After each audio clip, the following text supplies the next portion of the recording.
Amasya İl Tarım ve Orman Müdürlüğü tarafından, gıda güvenliğinin sağlanması, tüketici sağlığının korunması ve taklit taşişli ürünlerin önlenmesi amacıyla yürütülen denetimler aralıksız devam ediyor. 2025 yılı içerisinde il genelinde yapılan 2282 denetim sonucunda 24 işletmeye toplam 9.563.858 TL idari para cezası uygulandı.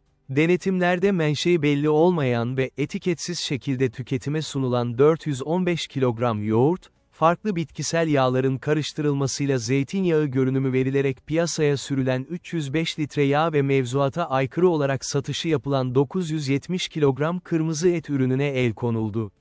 Uygunsuz gıdalar, Amasya Katı Atık Bertaraf Tesisinde imha edildi.